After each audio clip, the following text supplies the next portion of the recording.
रहे हैं। Important topic है आपकी वार्षिक परीक्षा में या फिर अभी जो आपकी 6 तारीख से अर्धवार्षिक परीक्षा होने जा रही है उसमें इससे रिलेटेड कुछ ना कुछ आपसे जरूर पूछा जाएगा, ठीक है ना। आपके कई सारे क्वेश्चंस बनते हैं, आपके 3 नंबर के क्वेश्चंस होते हैं, 2 नंबर के, 1 नंबर के। तो बर्नौली के बिना पेपर बनता नहीं है, कहीं ना कहीं आपका बर्नौलीज थ्योरम है जो पूछ लिया जाएगा, आपको ऑब्जेक्टिव में डाल दिया जा सकता है, ठीक है। आपका उसमें आपके खालिस्तान में या फिर कंप्लीट आपसे बर्नौलीज थ्योरम को डिस्क्राइब करने के लिए जो 4 नंबर का क्वेश्चन होता है उसमें भी आपको दिया जा सकता है। बर्नौली थ्योरम से रिलेटेड जो प्रवाहित तरल की ऊर्जाएं थी वो हम डिस्कस कर चुके हैं, ठीक है ना। आप समझने लगे हो कि प्रवाहित तरल में किस प्रकार की कितनी ऊर्जाएं होती हैं। प्रवाहित तरल, आप सिर्फ तरल की बात नहीं करोगे, प्रवाहित तरल, ठीक है ना। आप स्टेबल तरल की बात नहीं कर रहे हो, आप किसी ऐसे द्रव की बात नहीं कर रहे हो, तरल की बात या फ्लड की बात नहीं कर रहे हो जो स्टेबल है, आप किसी ऐसे तरल की बात कर रहे हो जो फ्लो हो रहा है, जैसे कि पाइप में पानी का बहना, जैसे कि नदी में पानी का बहना, ठीक है ना, समझ रहे हैं ना। जैसे कि पाइप में पानी का बहना, नदी में पानी का बहना, बॉटल में रखे हुए पानी की हम बात नहीं कर रहे हैं, ठीक है ना। आप प्रवाहित तरल की बात कर रहे हो। और प्रवाहित तरल में जो 3 प्रकार की ऊर्जाएं हैं उनमें से सबसे पहली है आपके पास गतिज ऊर्जा, दूसरी स्थितिज ऊर्जा और तीसरी दाब ऊर्जा। आपका गतिज ऊर्जा हो जाता है हाफ रो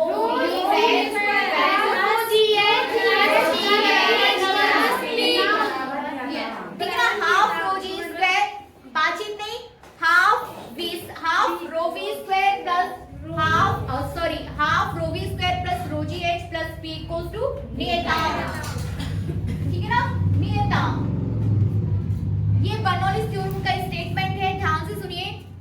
बर्नौलीज थ्योरम का स्टेटमेंट ये है कि यदि कोई असंयान तथा असंपीड्य द्रव, इट मींस कि कोई आदर्श द्रव, आदर्श द्रव यहाँ पर क्या हो जाता है, ऐसा द्रव जो असंयान है और असंपीड्य है, मतलब उसकी श्यानता 0 है और असंपीड्य है, ठीक है ना, जिसे दबाया ना जा सके, दैट इज असंपीड्य।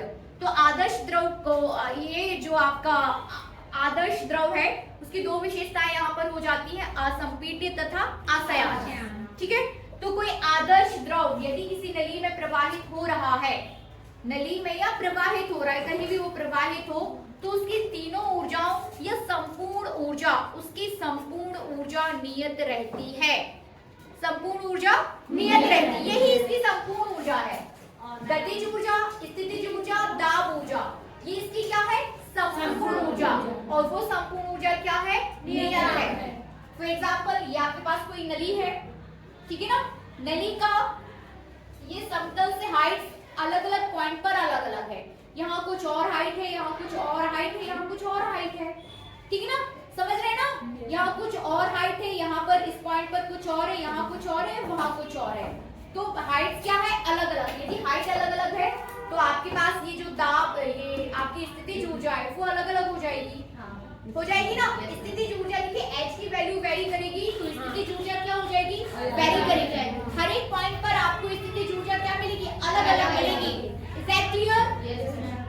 देखिए हम इसकी बात करें हाफ रो v स्क्वायर, देखिए जो आपने तरल लिया हुआ है उस तरल का घनत्व जो है वो एक ही रहेगा, आप एक ही प्रकार की तरल की बात कर रहे हो, ठीक है ना। घनत्व आपका वही रहेगा सभी जगह, हाइट चेंज हो रही है, आपका प्रेशर भी चेंज होगा, ठीक है ना। P फॉर हियर प्रेशर, दाब, दाब ऊर्जा को डिनोट कर रहा है P, ठीक है ना, किसको डिनोट कर रहा है, दाब ऊर्जा। तो यहाँ देखिए हाइट आपकी चेंज हो रही है, ठीक है, तो दाब ऊर्जा चेंज, सॉरी आपका ये वाला स्थितिज ऊर्जा चेंज होगी V। अब आप पढ़ चुके हो सातत्य समीकरण में, इक्वेशन ऑफ कंटिन्यूटी में, कि वेग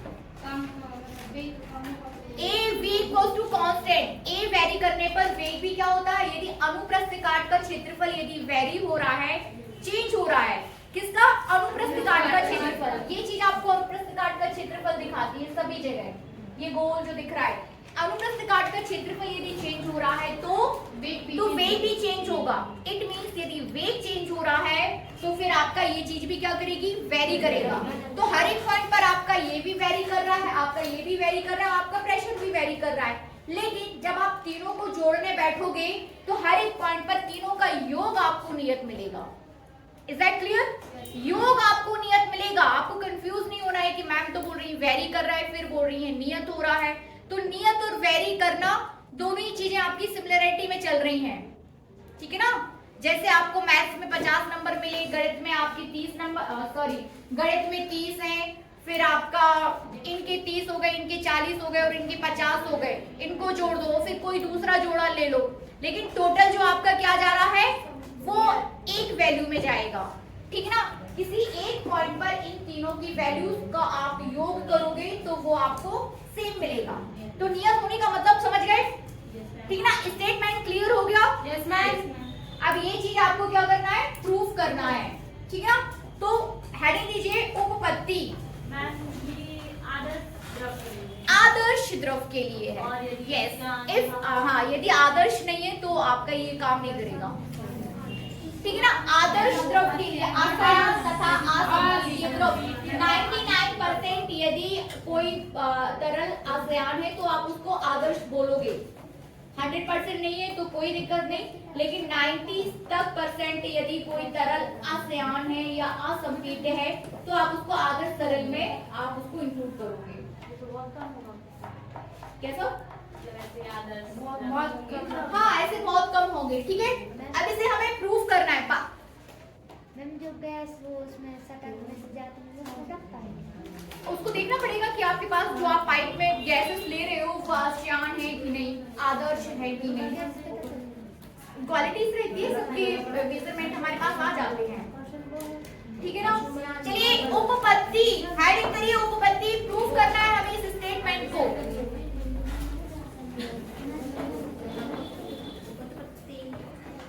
उपपत्ति या फिर आप क्या करने जा रहे हैं, प्रूफ करने जा रहे हैं। नोट करिए थोड़ा सा,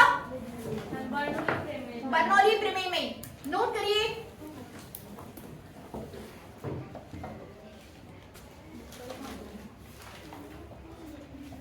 माना चित्र में एक असमान अनुप्रस्थ परिच्छेद वाली नली प्रदर्शित है। चित्र जो आपको दिखाई दे रहा है वो क्या है, असमान अनुप्रस्थ परिच्छेद वाली नली। असमान अनुप्रस्थ परिच्छेद वाली नली मतलब यहाँ पर क्षेत्रफल कुछ और है, यहाँ पर कुछ और है और वो आपका हर पॉइंट पर चेंज होते जा रहा है, ठीक है। तो माना आपके पास क्या है, असमान अनुप्रस्थ परिच्छेद वाली नली है।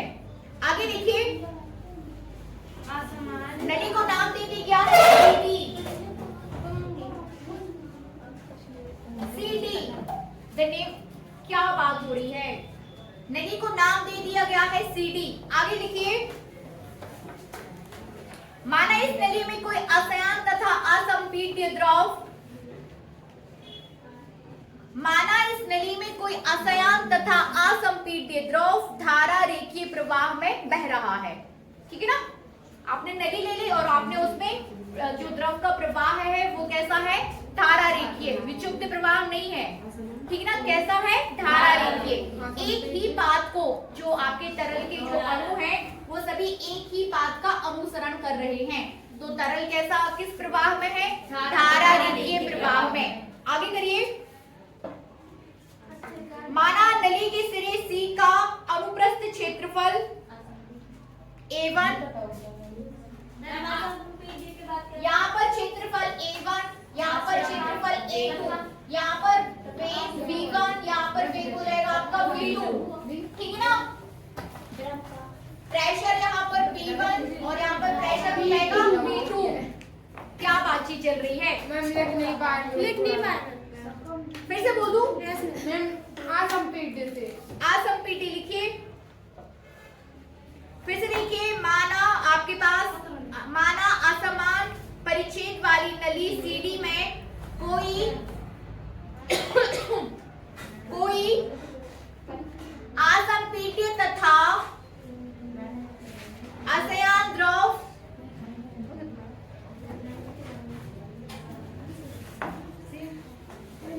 लिखना है आपको कि नहीं लिखना है? मैम लिख रहे हैं, कहाँ लिख रहे हैं आप लोग? का धारा अभी रुक जाओगे है ना, धारा रेखीय प्रवाह में बह रहा है। माना नली के सिरे C का, माना नली के सिरे C का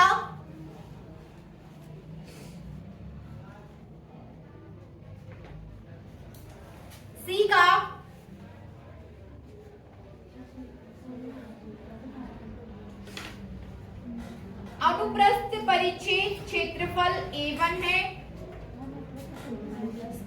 अनुप्रस्थ परिच्छेद क्षेत्रफल A1 है।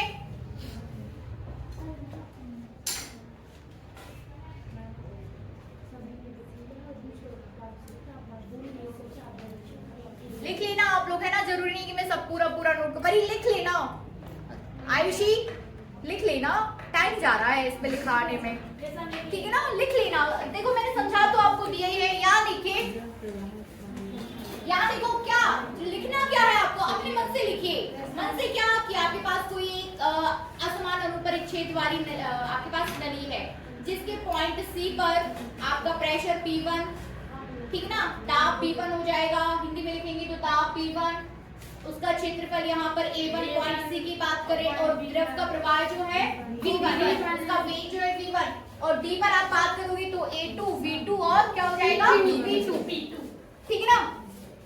रो की जगह पे डी हाफ है, कैसा रो की जगह हाफ डी कर लो, कोई दिक्कत नहीं है। यदि आपकी बुक्स में घनत्व को डी से डिनोट कर रहे हैं तो नो प्रॉब्लम, ठीक है ना। आपको तो लिखना ही पड़ेगा कि मतलब ये साथ मतलब क्या है, तो डी कर दो। चलिए इसको आगे करते हैं, ठीक है। इतने पॉइंट्स क्लियर हुए आपको। फिर आपको ये देखना है कि कितना द्रव आगे बह रहा है टी समय में और कितना द्रव बाहर निकल रहा है, ठीक है ना। लिखिए, नली के सिरे सी पर टी सेकंड में, डिस्क्रिप्शन के बाद लिखना है आपको, नली के सिरे सी पर टी सेकंड में प्रवेश किए गए द्रव का आयतन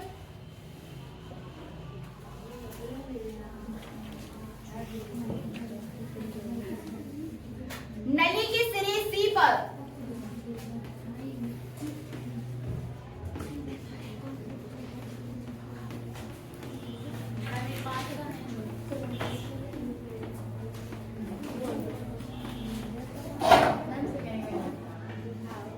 मैम किरण कुछ बोल रही है, बताइए। जमा के लिख लेंगे आप लोग। हाँ तो अभी बस समझ लो, लिखो मत, अभी सिर्फ समझ लीजिए आप लोग, ठीक है ना। सबसे पहले आपने पूरा डिस्क्रिप्शन के बाद जो आपको कॉन्सेप्ट लेना है वो ये है कि आपको देखना है कि नली के सिरे पर टी सेकंड में कितना द्रव प्रवेश कर रहा है और उसी सेकंड में कितना द्रव जो है बाहर निकलेगा। तो इतनी बात हम समझते हैं कि आप जितना डालोगे उतना बाहर निकलेगा, ठीक ना। आप जितना द्रव उसमें दोगे उतना ही क्या होगा, बाहर निकलेगा। तो हम ऐसे लिख सकते हैं ना कि नली के सिरे सी पर टी सेकंड में प्रवेश करने वाले द्रव का आयतन, प्रवेश करने वाले द्रव का आयतन बराबर नली के सिरे डी पर, नली के सिरे टी सेकंड में बाहर नली के सिरे डी से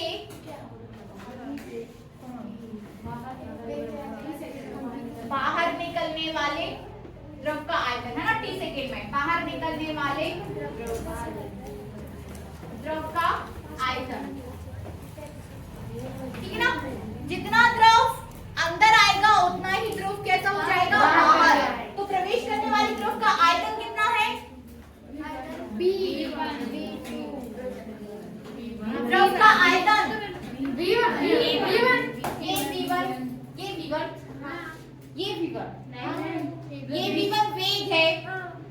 द्रव का आयतन हो जाएगा आपके पास A1 V1 T बराबर A2 V2 T, A1 V1 T बराबर A2 V2 T, ठीक ना। VT मैं आपको बता चुकी हूँ, जो हम सातत्य समीकरण पढ़ रहे थे तब मैंने आपको बताया था कि कैसे आपका A1 V1 T आया और कैसे A2 V2 T आया। फिर से देखिए, यहाँ देखिए कैसे A1 V1 T आया और कैसे A2 V2 T आया।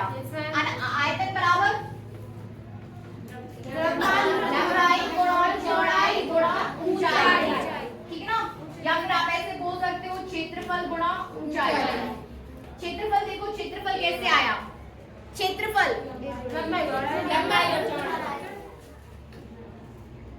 क्षेत्रफल आपका क्या हो जाएगा, लंबाई गुणा चौड़ाई।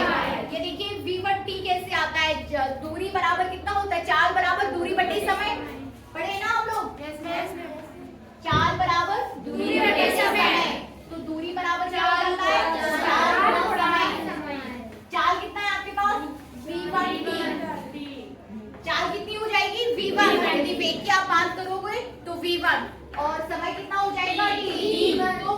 वैसे ही यदि आप V1T में क्षेत्रफल से गुणा कर दो, ये तो आपके पास एक चीज आ गई, और इस ये हो गया आपके पास V1T, और इसमें आप यदि क्षेत्रफल से गुणा कर दो, यानी कि इसी V1T में यदि आप क्षेत्रफल से गुणा कर देते हो तो वो क्या हो जाएगा, आयतन। यदि तो ये हो जाएगा आपका A1 V1T, समझ रहे ना, A1 V1T, ठीक है ना। तो A1 V1T आपको क्या दिखाएगा, आयतन, ठीक है ना। A1 V1T क्या दिखाएगा, आयतन, प्रवेश करने वाले द्रव का आयतन, प्रवेश करने वाले द्रव का आयतन A1 V1T, और बाहर निकालने वाले द्रव का आयतन A2 V2T बनेगा। तो ऐसे आपके पास आ जाएगा क्या, A1 V1T equals to A2 V2T। Any doubt? चलिए आगे इसको हम देखेंगे। A1 V1T equals to A2 V2T, ठीक है ना। अब आप यहाँ पर बोल सकते हो कि A2 is less than A1, A2 is less than A1, तब क्या हो जाएगा, V2 is greater than V1। A2 is according to the diagram या फिर सातत्य समीकरण से ये चीज क्लियर है कि A2 is less than A1 लिख सकते हैं ना आप, A2 is less than A1, तो आप क्या बोल सकते हो, V1 is greater than V2। V2 बड़ा होगा, V2 बड़ा होगा मैम, सही है, V2 is greater than V1, ठीक है ना। जहां पर क्षेत्रफल कम होता है वहां पर वेग ज्यादा होता है, जहां क्षेत्रफल कम होता है वहां वेग ज्यादा होता है। तो यदि A2 आपका A1 ज्यादा है तो V1 कम हो जाएगा, A2 कम है तो V2 ज्यादा हो जाएगा, ठीक है ना। तो दाब कहां पर ज्यादा है, दाब आपका सॉरी वेग कहां पर ज्यादा है, V2 पर। जहां वेग ज्यादा होगा वहां गतिज ऊर्जा देखिए, गतिज ऊर्जा का फॉर्मूला आपके पास क्या है, हाफ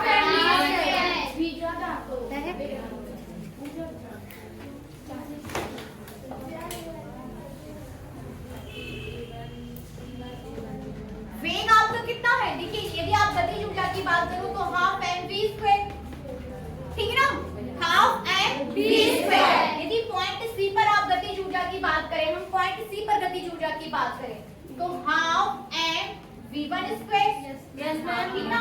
पॉइंट डी पर बात की जाए तो हाफ mv2 स्क्वायर। अब आपको पता है कि V1 क्या है, कम है, V2 क्या है, ज्यादा है, ये ज्यादा है, यस मैम, V1 ज्यादा है, V2 कम है, ठीक है ना।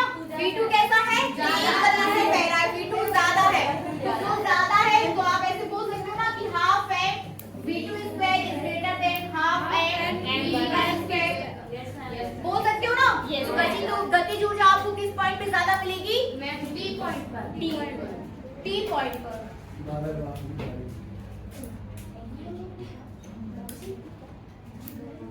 ठीक है ना। Is that clear? गतिज ऊर्जा आपने देखिए, आप तीनों प्रकार की ऊर्जाओं की बात कर रहे हो, बर्नौलीज थ्योरम में आपको क्या है, तीनों प्रकार की ऊर्जाओं की बात करनी है, ठीक है ना। तो सबसे पहले आपने 2 पॉइंट्स, आप सिर्फ 2 पॉइंट लेके चल रहे हो यहाँ पर इस पूरी नली में, पॉइंट सी पॉइंट डी, ठीक है।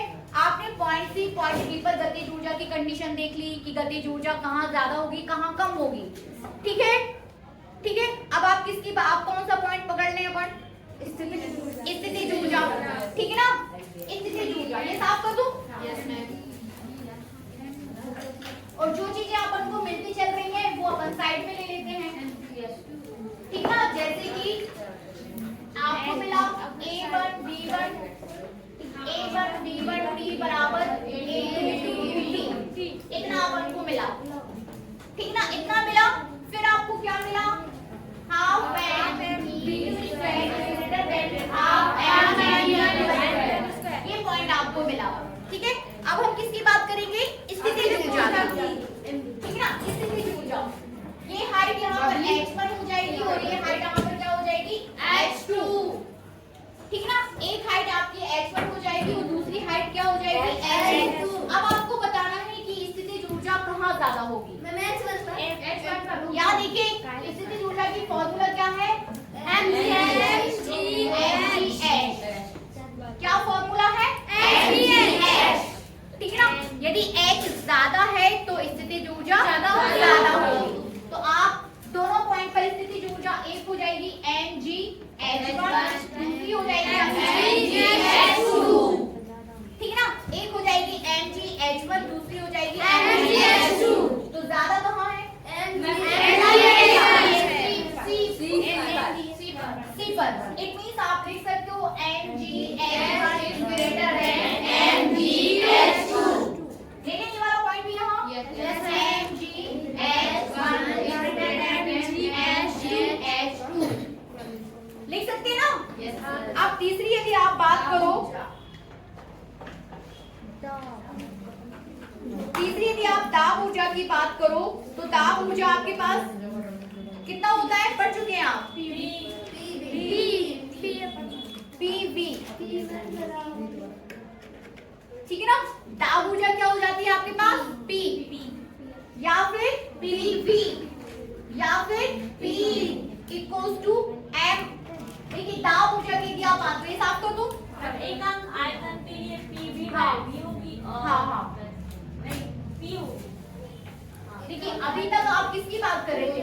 आपने ये अभी ना तो आप यहाँ पर एकांक आयतन लिया इस फॉर्मूले में, कहीं पर भी ना तो आपने एकांक आयतन लिया और ना एकांक द्रव्यमान। तो इसमें भी हम ना एकांक आयतन की बात करेंगे ना एकांक, जो अपनी दाब ऊर्जा है हम उसी की बात करेंगे। तो दाब ऊर्जा की आपने क्या फॉर्मूला निकाला था? PV। ठीक ना? P कैपिटल V या फिर P घनत्व बराबर द्रव्यमान बटे आयतन, तो D by M। हाँ, ये V की जगह हम कितना लिख सकते हैं? D by M लिख सकते हैं ना? D by M। Is that clear? अब दोनों ही पॉइंट पर आपको किसकी बात करनी है? दाब ऊर्जा की। पर आपको दाब ऊर्जा की बात करनी है। ठीक है ना? दोनों ही पॉइंट पर आपको किसकी बात करनी है? दाब ऊर्जा की। तो एक आपकी हो जाएगी P1 D by M और दूसरी हो जाएगी P2 D by M। ठीक है ना? P1 D by M और दूसरी हो जाएगी P2 D by M। फिर से देखिए, घनत्व बराबर द्रव्यमान बटे आयतन, तो आयतन बराबर क्या हो जाएगा? घनत्व आयतन बराबर द्रव्यमान बटे घनत्व। आयतन बराबर द्रव्यमान बटे घनत्व, तो m by d नहीं आएगा? इस आयतन का कितना आएगा? m by d। m by d। Point P पर आपने किसकी बात की? m by d। m by d। दोनों ही पॉइंट पर आपने किसकी बात की? दाब ऊर्जा की। Is that clear? तीनों ही पॉइंट पर आपने पॉइंट दोनों ही पॉइंट पर आपने दाब ऊर्जा, स्थितिज ऊर्जा और गतिज ऊर्जा की बात की। यहाँ पर भी आपने दाब ऊर्जा, स्थितिज ऊर्जा और गतिज ऊर्जा की बात की। Is that clear? अब आपको बात ये करना है कि जब आप पॉइंट से यहाँ, आपने दूसरी सबसे पहले बात की जितना द्रव प्रवेश कर रहा है उतना ही द्रव बाहर निकल रहा है। पॉइंट क्लियर है ना? जितना द्रव प्रवेश कर रहा है उतना द्रव बाहर निकल रहा है, आपने वो पॉइंट ले लिया। फिर आपने इस पॉइंट पर गतिज ऊर्जा की बात की, आपने पॉइंट ले लिया। लेकिन आपको ये बताना है कि गतिज ऊर्जा में एज अ रिजल्ट गतिज ऊर्जा में कमी हो रही है कि गतिज ऊर्जा में वृद्धि हो रही है? बताइए फटाफट। वृद्धि। देखिए यदि इस पॉइंट पर आपको चीजें ज्यादा मिल रही हैं, ठीक ना, इस पॉइंट पर यदि चीजें ज्यादा मिल रही है तो वो वृद्धि को इंक्लूड करेगा, कमी। और यदि इस पॉइंट पर चीजें कम मिल रही है तो वो किसको इंक्लूड करेगा? कमी को।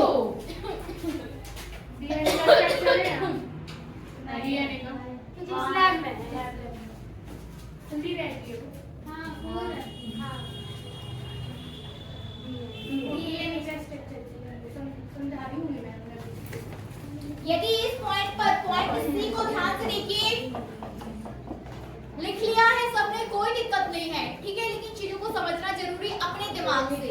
आपको ये नहीं करना है कि हाँ वृद्धि होती है, हाँ कमी होती है, आप खुद समझिए ना, ठीक है ना। एक जहां ये तो सही, हमारी बात नहीं सुनिए। पॉइंट सी को सिलेक्ट करो, ठीक है ना। आप पूरा कंसंट्रेशन आपका किस पर है? पॉइंट सी पर।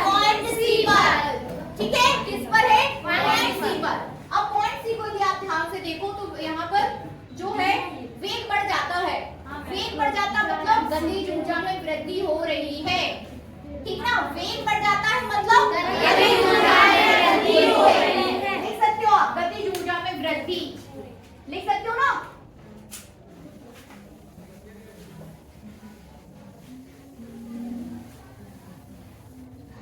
आपको मिला P1 m/d और आपको मिला P2 m/d, ठीक है ना।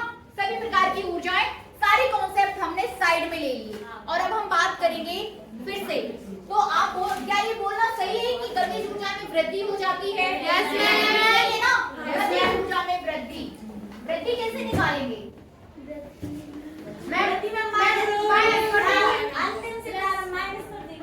वृद्धि आप ऐसे निकालोगे कि ज्यादा में कम को हटा दो, ठीक है ना।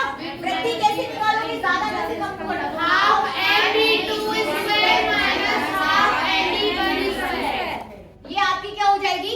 गतिज ऊर्जा में वृद्धि बनेगा।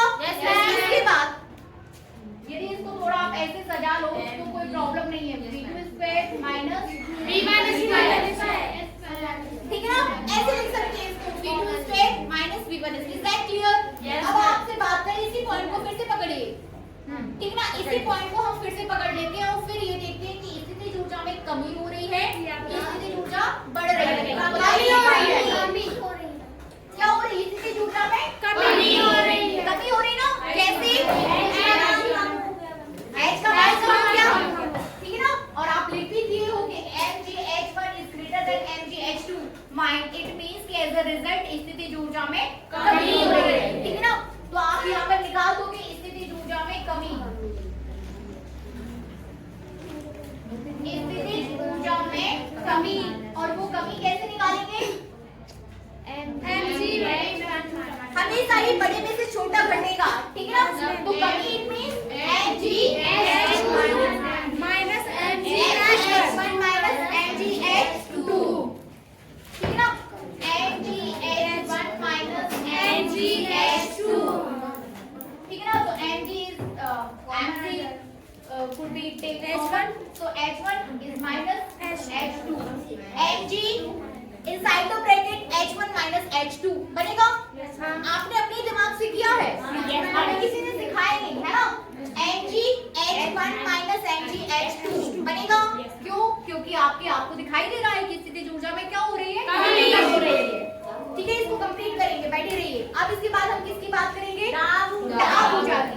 तो जो नेक्स्ट आपके पास कॉन्सेप्ट हो जाएगा उसमें आपके पास आ जाएगा कि गतिज ऊर्जा में वृद्धि बराबर, गतिज ऊर्जा में वृद्धि बराबर स्थितिज ऊर्जा में कमी प्लस द्रव द्वारा किया गया कार्य, ठीक है ना। गतिज ऊर्जा में ये साफ कर दूं, ये साफ कर दूं। नेक्स्ट कॉन्सेप्ट देखिए, इसको प्रूव करने का। देखिए रुकिए तो सही। गतिज ऊर्जा में वृद्धि बराबर मतलब आपको पता है कि गतिज ऊर्जा में क्या हो रही है? वृद्धि।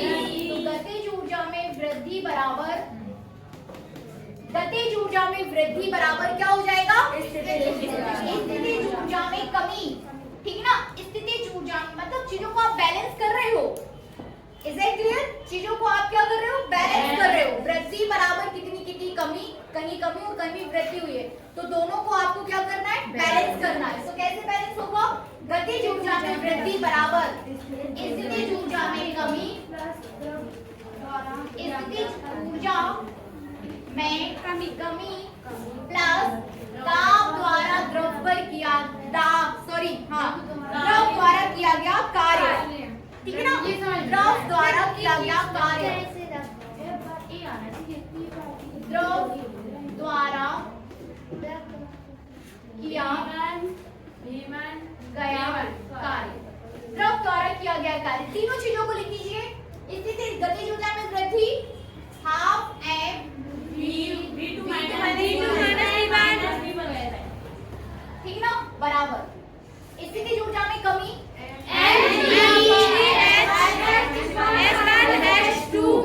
प्लस। देखिए जब आपने दाब ऊर्जा निकाली थी तब आपने किसी कार्य की बात की थी, वहां पर कार्य की इक्विवेलेंट दाब को रखा था। कार्य बराबर मैं बस 5 मिनट में छोड़ रही हूँ, लिखा था ना क्या कार्य बराबर कार्य की बात की गई थी ना, है ना? तो वो जो दाब मतलब दाब ऊर्जा is just equivalent to the किया गया कार्य, ये नहीं कार्य के बराबर है। तो कितना कार्य किया गया है वो आपको देख लेना है, और वो कितना हो जाएगा हाफ नहीं, ये देखो ना यहाँ पे P2MD P1MD ये ही कार्य है, और कुल किया गया कार्य कितना हो जाएगा P2MD minus P1MD, yes ma'am. ठीक है ना? कितना हो जाएगा P2